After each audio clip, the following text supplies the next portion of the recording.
भगवान शिव ने बताया, जो लोग सूर्य को जल चढ़ाते हैं मनुष्य की आयु कम हो जाती। क्या है सही विधि?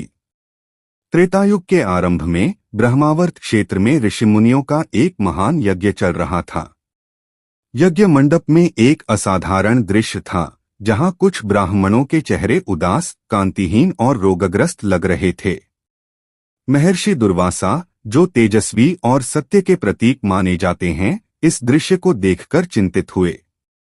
उन्होंने समाधि में जाकर इस स्थिति का कारण जानना चाहा। महर्षि की तपस्या से प्रसन्न होकर भगवान शिव प्रकट हुए।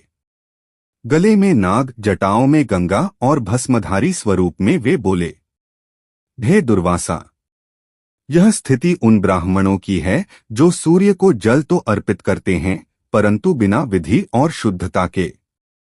महर्षि ने पूछा, हे नीलकंठ, सूर्य को जल देना तो पुण्य का कार्य है, फिर इनकी आयु और कांति क्यों घट रही है? भगवान शिव बोले, जो अर्घ्य अशुद्ध मन, अशुद्ध शरीर और गलत दिशा में दिया जाए, वह सूर्य देव तक नहीं पहुंचता। वह पितृलोक या भूतलोक को चला जाता है, जिससे आयु का क्षय, रोगों की वृद्धि और मानसिक क्लेश होता है। भगवान शिव ने विस्तार से बताया, प्रातः ब्रह्म मुहूर्त में उठकर स्नान करो, शुद्ध वस्त्र धारण करो, तांबे के लोटे में जल लो, उसमें लाल चंदन, अक्षत, पुष्प और थोड़ा शहद मिलाओ। पूर्व दिशा की ओर मुख करके खड़े हो जाओ। अर्घ्य देते समय घृणी सूर्याय नमः मंत्र का उच्चारण करो। ध्यान केंद्रित कर सूर्य की किरणों को अर्घ्य के जल से स्पर्श कराओ।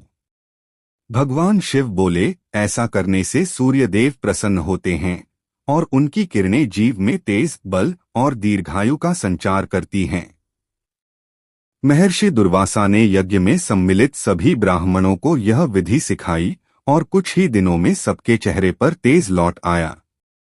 उनकी आयु में वृद्धि हुई और यज्ञ की पूर्णाहुति सफलतापूर्वक हुई। सूर्य को जल चढ़ाना तभी फलदायक होता है जब वह शुद्ध मन, शुद्ध शरीर और शुद्ध विधि से किया जाए। अज्ञानता या लापरवाही से किया गया अर्घ्य जीवन में दोष उत्पन्न कर सकता है। शिव स्वयं सूर्य को ब्रह्मा तेज मानते हैं और उन्हें विधिपूर्वक पूजने की सलाह देते हैं।